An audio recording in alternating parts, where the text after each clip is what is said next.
soy activista, pero también periodista, es decir, hago las dos cosas al mismo tiempo.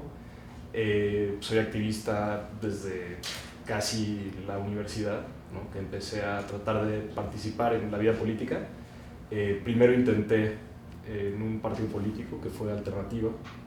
Trabajé en la campaña de Patricia Mercado en el 2006 y después de eso y de una historia bastante terrible dentro de un partido político, me he dedicado a ser activista con organizaciones de la sociedad civil. ¿Por qué fue mala esta experiencia dentro de un partido? Pues sí fue ver como el animal por dentro, ¿no? Y cómo suceden las disputas políticas dentro de los partidos. Pocas veces tienen que ver con ideas o con concepciones de lo que es el gobierno, de lo que se debe de legislar, y muy rápido tienden a ser conflictos por poder y dinero y el control de las candidaturas. ¿Cómo transportas este activismo que haces en tu día a día a Twitter? ¿O cómo transportas el activismo de Twitter hacia acciones reales?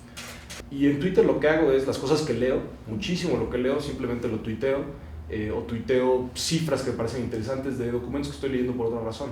Claro que tengo como temas que me interesan mucho. Entonces, si es la reforma política y yo estoy leyendo pues, lo que se discute en México, lo que se discute en otros países, creo que puede resultar interesante para más personas. Y al mismo tiempo, es decir, no es desinteresado en el sentido de que trato de empujar argumentos. ¿En este ámbito del activismo te consideras rudo o técnico? Un poco de las dos, es decir, yo creo que hay que ser rudo en el sentido de no tener miedo a enfrentar a personas que a veces intimidan o que por buenas razones intimidan, como suelen ser los líderes políticos, y que hay que estar listos para enfrentarlos y asumir todo lo que eso implica, pero técnico en el sentido de no se puede hacer sin información, sin datos bien sustentados, sin un argumento bien pensado. ¿Cómo fue para ti participar en estos movimientos, por llamarlos así, de Aventón Ciudadano o Voto Nulo? ¿Cómo fue tu experiencia? ¿Cómo fue que te involucraste y que le diste seguimiento a esto?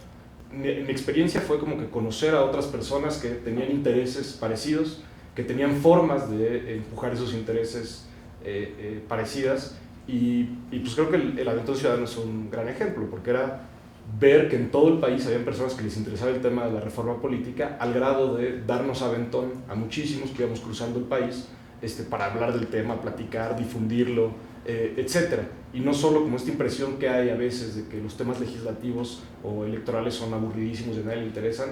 Twitter como que permite demostrar que hay una red de personas con ideas en todos lados, no solo entre los que discuten en los medios de comunicación tradicionales. ¿Qué consejos les darías tú a los activistas de Twitter que todavía no se han lanzado, a quienes quieren ser activistas en Twitter? Leer mucho, es decir, yo creo que la clave está en tener información.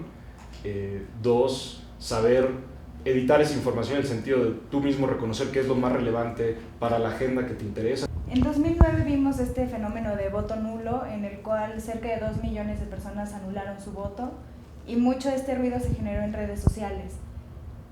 ¿Crees que las redes sociales tengan esta fuerza o tengan mayor fuerza para las elecciones de 2012?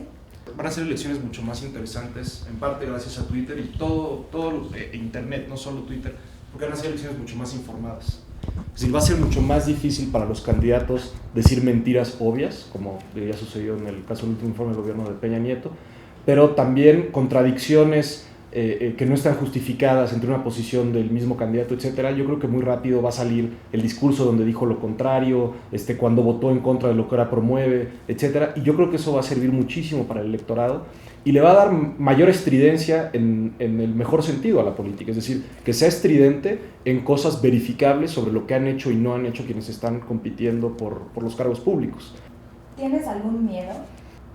Morirme en un paso a desnivel en Constituyentes es uno gigantesco. ¿Y algo que te dé mucha felicidad?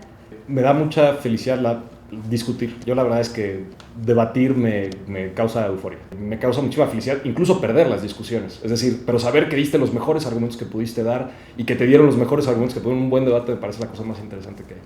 Lo que más me hace enojar es justamente las personas, digamos, cuando estás en un debate que evitan el debate y que evitan la discusión y que entienden el debate como conflicto en vez de como un intercambio honesto de ideas.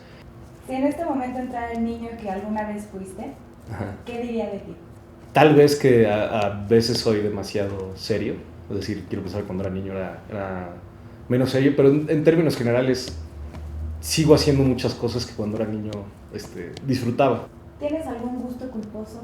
Yo supongo que tengo algunas canciones trabadas de Fey y OV7 desde la secundaria con las cuales cargo culposamente. ¿Cuál es el mejor consejo que has recibido?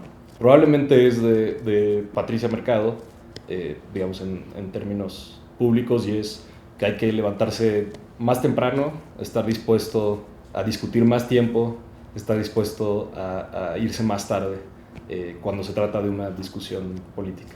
Y por último, quisiera preguntarte quién es Andrés Layún, más del activista y tuitero que conocemos en esta entrevista, ¿quién es verdaderamente?